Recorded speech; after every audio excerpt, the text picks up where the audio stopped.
Welcome to Monday. It's December 29th, 2025, your Day Weather Podcast, brought to you by the Advocates Injury Attorneys. If you've been injured in an accident, do not face it alone. Get an experienced local Wyoming attorney on your side. Free consultations at WyomingAdvocates.com or call 307-800-1952. You deserve an advocate. Slowly shifting patterns, the title of today's podcast. We'll talk about that here in a moment. But finally, some of you got some winter. Boy, especially Saturday night and Sunday, with the sharply colder temperatures, sub-zero temperatures for some of you. Boy, that wind was awful. A cold, strong northwest wind. What we're going to see is another Arctic blast once again is headed to our east. We'll talk about that here in a moment. Basically the same old in terms of where the real harsh winter weather will be. High pressure will cover a lot of the Intermountain West for most of this week. It's going to be a quiet week of weather. We're not going to be as warm as the last couple of weeks, but we're still going to see above average temperatures. And the thing that'll be nice about this pattern is it's not going to be the type that brings high wind events, as the jet stream will go through a readjustment phase. Now, later in the week, we're going to see another storm system form along the west coast, and this will throw moisture towards the Intermountain West once again, mainly west of the divide as we get to the end of the week and as we get into New Year's weekend. That's when we'll see the weather begin to change a little bit, and we're going to continue to watch the block. This fits into the slowly shifting patterns. But we do see some realignment of the blocking pattern. It's a really interesting pattern. We'll show you that here in a moment. Another shot of deer in Gillette in that yard just before the Arctic front hits. Now here is a great shot from Jan Curtis of a lot of different and a lot of neat looking clouds here late last week before the weather changed. You can see Jan put together the official names of all those clouds, and I'm not even going to try once I get past alto cumulus, but a great shot there of the variety of clouds that we'll see here in the west.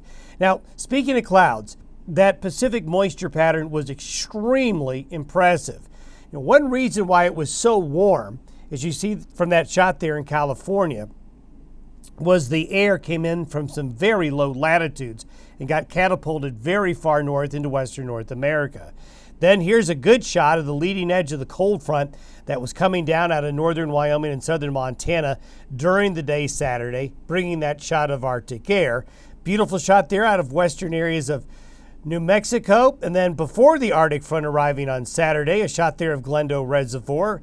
And then a little shot of snow finally for Estes Park.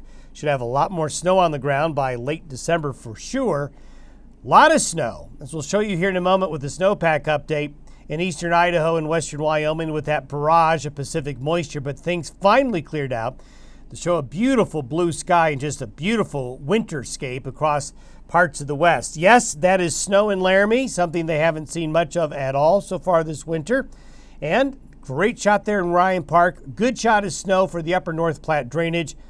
Snowfall amounts of 1 foot to 2 feet in the southern mountains of Wyoming and far northern Colorado out of the system. Here's a shot from Lake Bridgeport, Texas. Scott reports a 20-degree drop in temperature as that Arctic front came on through here late in the past weekend. And finally, a little bit of snow for northwest Colorado as well. And then here, how about this for a winterscape? Dave Bell getting a shot of the Wind River Mountains and a lot of wind. Boy, we had just a ton of wind in many areas behind that Arctic shot that came in Saturday night and Sunday, blowing that snow around. But some very heavy snow falling in Wyoming's western mountains over the last several weeks from that Pacific pipeline. And that Pacific pipeline kind of interrupted right now. We've got the low up here off the coast of British Columbia. This low here is going to wreak havoc in the upper Midwest and the Great Lakes in the northeastern United States and especially eastern Canada. And this is going to be a big player in how the weather goes over the next 7 days. We'll talk about that here in a moment. Latest snowpack figures show the blue is where you want to look for green and blue. Green and blue is where your snowpacks are in good shape. Yellow, you're below average. Orange, you're a bit more red. You're in bad shape and you need a lot more snow.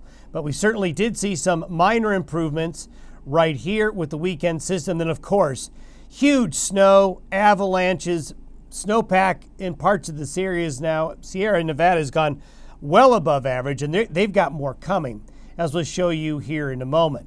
But as we go through the week ahead, This is the same wave that came through the Intermountain West and the Northern Plains late Saturday night into Sunday, ushering in that strong northwest flow and that big shot of much colder Canadian air. After a big warm-up in this part of the country over Christmas, they're going to get a big cool down, and this is where the Arctic wave is going to go.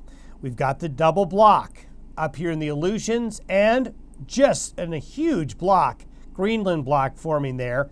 If you notice the high pressure ridge in the Aleutians and the high pressure ridge in the Greenland area are almost wanting to connect over the poles. So that just shows you how intense the blocking regime is.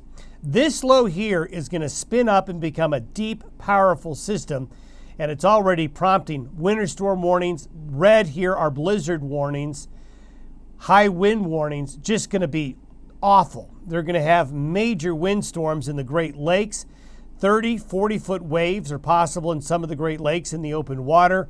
Just a powerful storm. This will cause a lot of travel headaches if you've got any airports in the Great Lakes region or the northeastern United States here over the next couple of days. Look at these snow totals in parts of Canada going into the upper peninsula of Michigan. Then lake effect snows will be going on here. A little bit of snow for the far parts of the northern Corn Belt as well. By New Year's Day, look at that low. It consolidates. Now this kind of gets us into our block watch. This low is so big, this is yet another log jam right here. As this vortex of cold intensifies, it'll pump Arctic air and very cold weather into the northeastern United States, getting into the East Coast. Notice the western United States is under high pressure, but we're going to see this low pressure system. See how this pattern's repeating? Here we go with another low swinging down the west coast instead of coming inland. But like late last week and over the weekend, we'll get ejections of moisture coming off the Pacific into the Intermountain West by later in the week. But here's the next logjam because of this super intense Greenland block. Notice up here, we've got a low coming into the Aleutians block. So the Aleutians block is showing signs of temporarily weakening, but the Greenland block basically is going to logjam with this system here. This keeps the low off the California coast, but there will be pieces heading eastward. But overall, this ridge right here is what's going to give us a very quiet week of weather. And notice where the jet stream is. It's way up there. So that's going to take the Arctic air well up to the north and east, but we don't have much of a pressure or temperature gradient. That's why we won't, by our standards, have too much wind. So what happens with this Greenland block and what happens with the Aleutian block? Well, the Greenland block ends up dominating. This is going to send the cold here into the northeastern United States. Europe over here going to get a shock of cold and snow in many parts of Europe over the next week.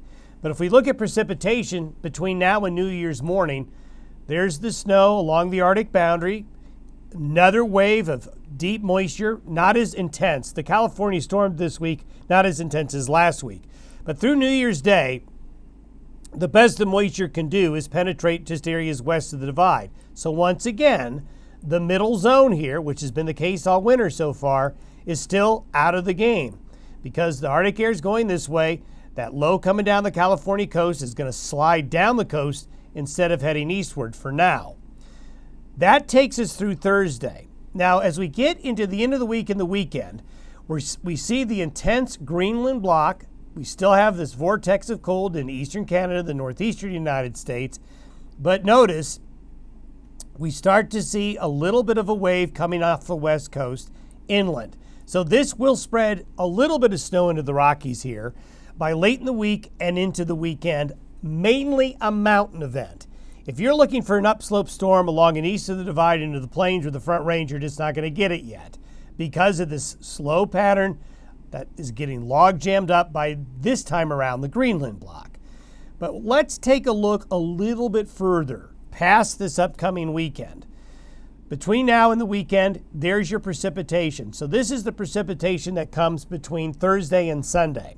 So you can see we'll get a little bit of moisture coming back into the western mountains of Wyoming, mountains of Colorado, mountains of Utah. The snow comes back. Look at California and the Pacific Northwest getting very wet again. So that'll be another boost to the far western snowpack, even into Arizona, getting cool and wet as well with the showers. But in this part of the country here, that continues to be the case, at least through the weekend. Very little happening. Snowfall will be pretty impressive again, into the Sierra Nevada especially. Then let's go out a bit further. We're now into block watch. This is where we are as of today. There's your high over the Aleutians.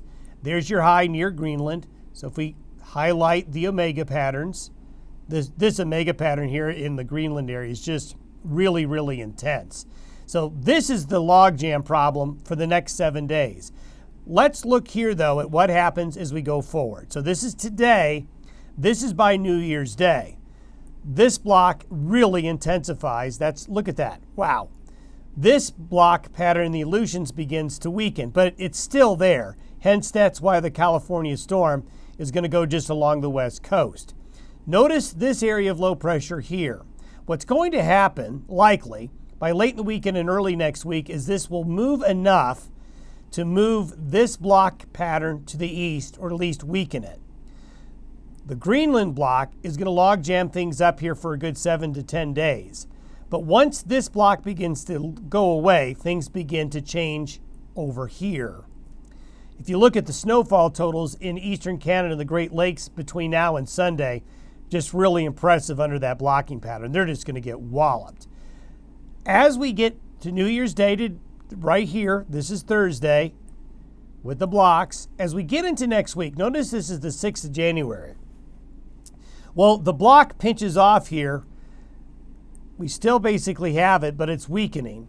Notice in the Aleutians here, we no longer have a high pressure ridge. We have a little bit of ridging here, but what we see right here is the formation of a pattern that is not as good to maintain the Aleutians block. So sometime next week, the Aleutian block weakens and the Greenland block kind of goes through a life cycle where it will not be as robust. What'll happen is this area right here will have an easier time coming into the western United States instead of going down the coast like we have now. But that's not until next week. Have yourself a good Monday. We'll have more for you tomorrow.